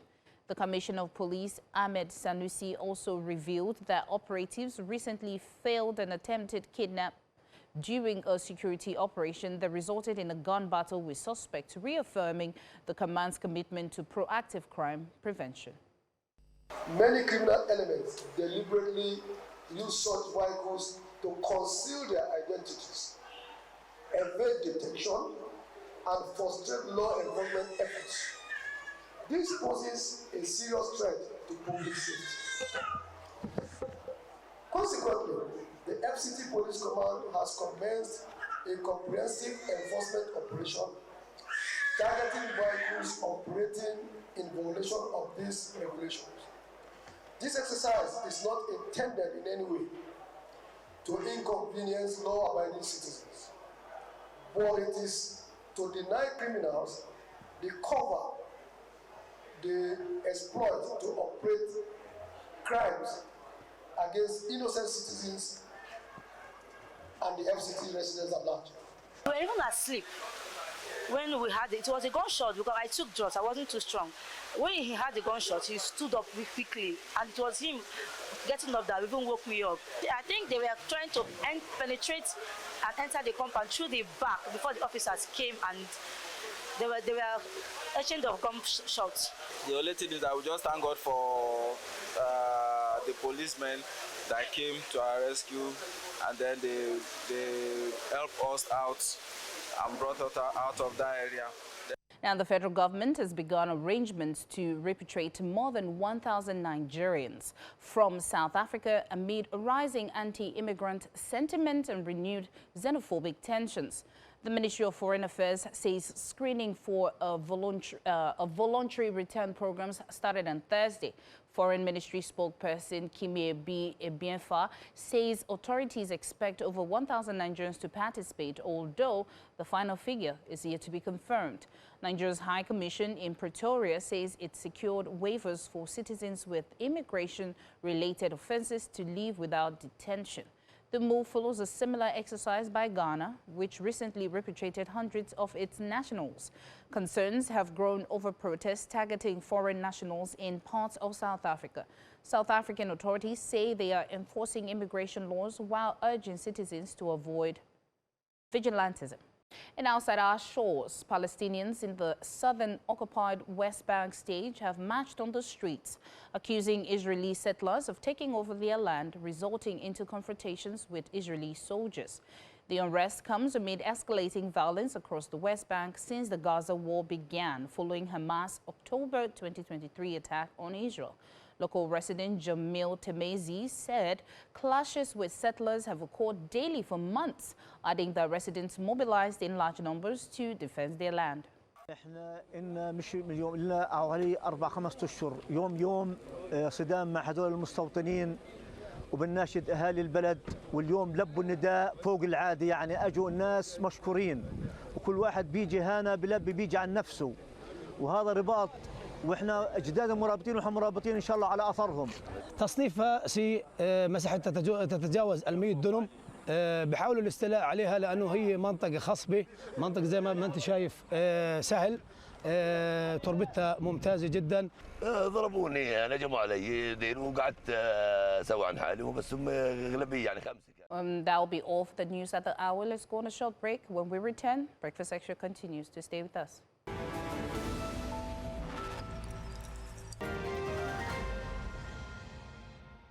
Welcome back, and it's time for us to take the dailies. Didn't bring it up before, but now we do. So let's tell you what you'd find in front of the papers when you pick one up to read this morning. Of course, Queen Celestine still joins me, and we'll do this together. Thank you very much. Yes. We're starting with the Daily Independence, if I'm not mistaken, Saturday Independence. And in front of the Saturday Independence, you have this headline: Abuja hotels, secret locations where presidential ambitions are negotiated before Convention Day. Well, this is what the FCT minister is saying, but then, I don't know. There's supposed to be special designated places where these... Well, perhaps there's credit to what he's saying in any case. At the very top for Saturday Independence, controversy trails killing of 16-year-old JSS3 graduates, Sehu by EFCC operative in Benue State. That's a sad story. And I participated in killing only 4 people, says arrested cult leader. Still on the front page, you have these headlines here. 28 months after late Herbert Wigwe, NDICMD, others top access co-holds unclaimed dividend list. And why MFM suspended vigils nationwide, says the church admin. I just know when it's time for change. Adekunle Gold on reinvention of growth. And a big one here, Tinubu making efforts to secure release of kidnapped Oyo children teachers, says Shetima. Well, this is becoming rhetoric because we are not seeing any action. But the forest guard, state police, boots on the ground. But then again, there is the talk that, yes, there are things happening underground, and maybe because of the implications of letting these informations out in the open, maybe that's why we're not hearing much. So, yes, there is that to consider as well. There might be arrangements being done. Insecurity still, Bode George faults Pastor Adeboye's ultimatum to service chiefs. And finally, FCT police begin enforcement of tinted glass ban impound 30 vehicles. You touched that on the news just moments ago, didn't you? Let's move on now to your paper. Let's move to The Guardian. Guardian. Perfect. Despite billions spent, Lagos low-cost housing excludes 70% of residents, including me and Mazino. Well, there's plenty of racketeering when it comes to the housing system in Nigeria generally, not just Lagos. I'm telling you. You have instances where it is alleged that only people who are privileged to be connected to members in certain positions can get these opportunities. But hey, only just allegations. Go on. Well, please. right, you could see the graph there. It says in 1980s, the Jakande era, you have a flat for 9,700 naira. That is the cost for a 3-bedroom flat.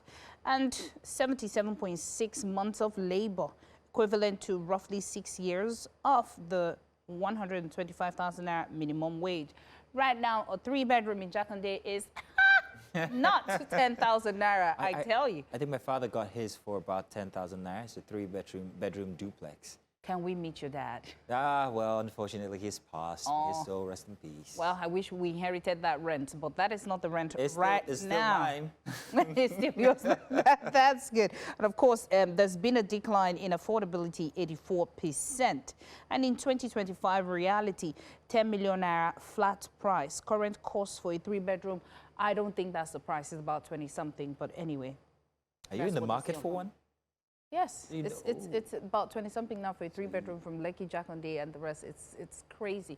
If you see the one for 10 million, just know that when rain is falling, just go to the roof. And 140. Kill the joke. 142.8 months of labor. Now, that is what is required if we're doing 12 years of 70,000 naira minimum wage. And of course, underneath that, it says SSDC warns business against cyber election-related risk. You find that on page 3. And World Environmental Day is something we're going to discuss tomorrow. The organic cleanup, sequestering carbon, and reviving livelihood. And insecurity, of course, tears blood flow on the road to 2027. Poll terrorists kill 5 soldiers, members in Borno abduct pastor's 9-year-old son, etc. Adoption, Makinde restricts nighttime Okada operation in Oyo State. And PDP tackles, So his, what you call it, broadcast yesterday was very lackluster, however. It wasn't very inspiring. I felt a certain kind of way watching that. I don't know if that was supposed to be the final output, but it did seem very... Yeah, exactly that. We hope. Wow. And PDP tackles Fire Shea for politicizing Oyo abduction. Right at the top, Idogni J at 90, my encounter with. In 2027, Team Tinubu and danger of assumption. And of course, he says, why I prefer Tinubu to other political leaders, says Weekend. Of course, there's a small picture right there, which is a cute magazine of my dear friend Linda Ejiofor, who won at the AMVCA as the lead actor and supporting actor. Name Congratulations, Linda. Name dropping. Now, Yay. let's see what we're moving on to next. Let's move on to the Vanguard newspaper. The Vanguard front page has these headlines here. Revealed hideouts of terrorists in Yoruba land. It goes on to say, with the right of vast stretches of forests taken over, say Afenifere. To the top left, behind closed doors, Lagos hotels where kidnappers operate from. We would love to read this. And boy 17 killed in EFCC operation. Mother cries for justice. My innocent son will not rest until his killers are brought to justice. And a 3 trillion naira airtime advance market. Tinubu orders breakup of 12-year monopoly on airtime credit lending. And FG lacks political will to fight terrorism, says Dalong. Questions impact of U.S. assistance to Nigeria. Boom, someone's talking now. Tinubu laying a solid foundation for Nigeria, says Obafemi George. And kidnapped Oyo school children, women traditionalists storm shrines for divine intervention, since nothing else will work. When bank alerts become traps inside Nigeria's growing digital infrastructure crisis. At the very bottom, Lagos winner of the tree planting initiative to earn 2.5 million naira. I think I need to get my little hose and shovels out. Because, hey, 2.5 million naira in this economy is not looking bad at all for a botanist. Let's move on to the Punch.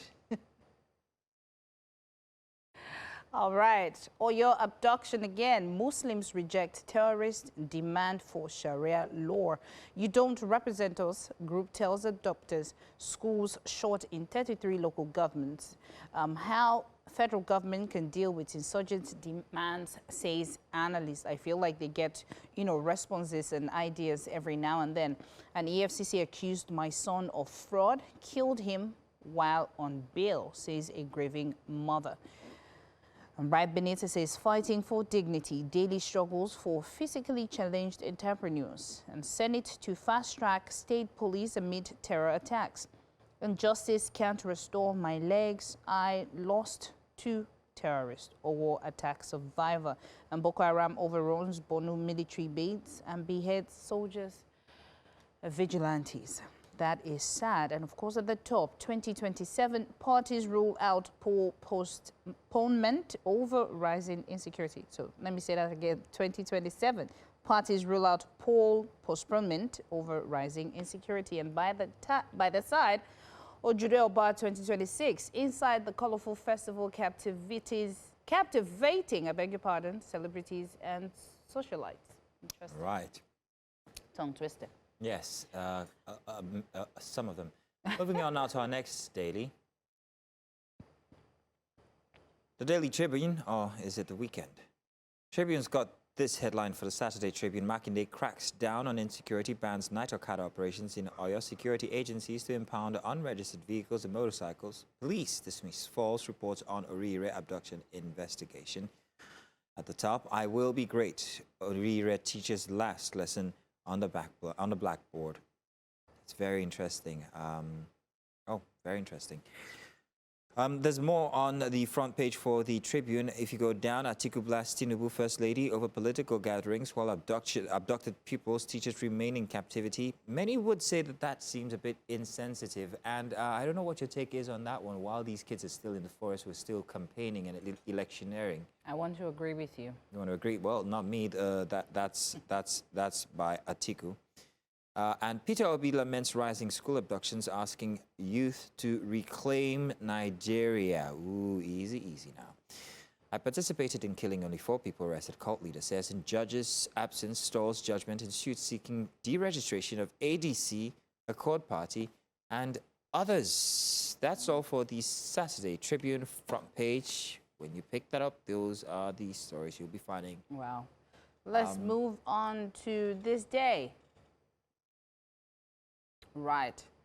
Of course, 15 parties meet INEC deadline, field presidential candidates for 2027 poll, and I hope they're able to fix the glitch in their human resource before the elections. And more than 1,000 Nigerians to return home as xenophobic tensions escalate in South Africa. That's right still after going on. Ghana has gone home. Wow. I would have thought that by now that would be over. I thought that as Africa, we get over things real quick and then we reunite, but this is not going anywhere I don't quick, think they apparently. want to. This is very sad. Which, by the way, Inam has been very, very vocal about. Oh, we just remembered it is Inam's birthday today. Oh yes, it is. Right in the middle of the papers. Can we producers, if you could grant us a little moment to just say, Happy birthday to you. Happy birthday to you. Happy birthday, dear Ina. Happy birthday to you. that was beautiful, albeit that we had to put it sandwiched inside of such matters as xenophobic attacks inside of South Africa. We're sorry, but that's the only recall we had to your birthday. But you're such a nice person, and we look forward to having you back here again on Breakfast Extra, even if it means Queen has to. That's fine. We're family. It's called aside. Breakfast Extra for a reason. Happy birthday, Ina. There is more inside of the headline, headlines, yes? Yes. Of course, it says Shetima, Tinubu working to secure safe return of abducted school children and others. And the rest on fine print, like Mazino would say. And NCDC, Nigeria 59% ready for Ebola, but can contain outbreak. I hope we can. Right. I think the nation is up next. Let's do this. For 2027, anxiety in parties as INEC voids late primaries. Commissioner insists timetable remains binding pending appeal, and ADC reruns in Kaduna may clash with INEC deadline. Ignore fake APC senatorial candidate list, party tells public. At the top, Tinubu working to rescue Oyo kidnapped victims, says Shetima. 9 fintechs enter 3 trillion naira market as FCCPC deregulates airtime credit lending. Dad. Chess champion Tunde Onakoya, who I think will be having a lecture for Monday at a university I hope to be at if I'm not occupied, says poverty robbed me of chance to become doctor. That on page 23. And how suspects hired driver for marriage, killed him, stole his vehicle in River State. Lagos police crush kidnap syndicate operating from hotel. That again makes its way into the nation. Finally, 5 soldiers killed as troops repel terrorist attacks in Borno. That's it for the nation. Well, I think we have another one from the Saturday Telegraph.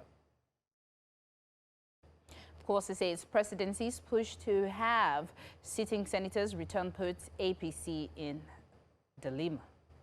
You find that on page 2 and 3. Tinubu believes he has supported governors and expects cooperation from them.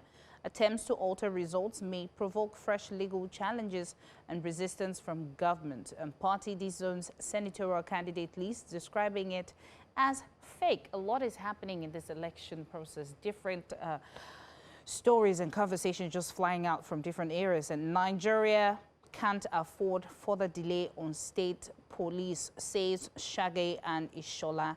It already exists in practice, only needs constitutional amendment. Makinde signs executive order restraining Okada operations. And NCDC rallies states to strengthen defense as Ebola spreads. And APC says how Sheyi Tinubu threw up Sonayo James as Lagos deputy governorship candidates. And we're committed to strengthening democratic governance, says the federal government. And troops contained terrorists in military base. And right at the top, a court faults High Court judge over PDP caretaker committee ruling in Ibadan. And Nigeria's associated gas production flare reduced from 80% to 7%, says NUPRC. And I think that's it for the Saturday Telegraph. Let's move on to This Day newspaper now, shall we? This Day newspaper has these as its headlines. I think we already had This Day paper read, if I'm not mistaken, but I could still do that again. Now, I think we should move on to the Saturday Times because we've done this day already. So let's move on to the Saturday Times. Thank you very much. The front page for the Saturday Times, we have Makinde says kidnaps victims not abandoned. Signs executive order restricting commercial motorcycles. We see that one across all the dailies this morning. And expect better outing against Portugal. Indeed, he tells Nigerians a little bit of sunshine. The World Cup ceremonies will kick off from, I think, Thursday or so, but the ceremony itself, the World Cup itself, starts tomorrow on Sunday. So we should be expecting to see at least a bit of, a little bit of, I don't know what to call it now in these hard times. What would you say the World Cup brings to Nigerians, especially noting that Nigeria didn't even get into the World Cup itself? You're not saying anything, but it's such hard times. Maybe we need a bit of sunshine, at least. How? It's hard, I know. How can you not have access to represent your country in an international sport? Like, really, what is this profiling about? I know, right? Can we talk about it? It's a shrinking space Nigeria continues to occupy internationally, which could get smaller. Like what? Like literally. And I'll tell you something, with everything that we're going through, it also might continue to shrink. And that's one reason why we're not calling it terrorism. Yeah. Just so you know, the implications are much more than just that. At this point, should everybody just stay in their country? Just manage your minerals, manage your agriculture, close the Strait of Hormuz, just stay on your own you because... You can't process most of the resources you have in Nigeria, and that's why you need the economy, the global economy, to be able to get... So if we're going to be doing that, why is it so difficult to give... We'll have this conversation on other segments. Before I start punting. I still have 3-4 years to go, says Joshua ahead of return. We're looking forward to your return, Joshua. You've been through so much, you need it. Ondo bandits destroy houses, kidnap pastors, 9-year-old son. We had that from another paper. Let's take another daily, which might be rounding us up, I am hoping. Let's see what we have next. It's the leadership weekend. Yay. I'll help you out there. Thank you, Massino. Yes, so the leadership weekend has the E's in front. I'll go with the first one. Abductions threaten WIEC exams, raise fears for 1.9 million candidates. Yeah, and of course, they say teachers, students, parents worry about impact on candidates' performance. Can we talk about the fact that these children wrote exams with no light? Why is that? Why should that even happen in the first place? Why are they using touchlights? And then tomorrow you come and say the results, there's an issue with the result, or the children didn't write well. How do you expect children to write in that kind of condition? Margin of failure, dumbing down of our... light. And we're sitting so close to each other. It is so confusing. Well, that might be all that we can take for the daily this morning.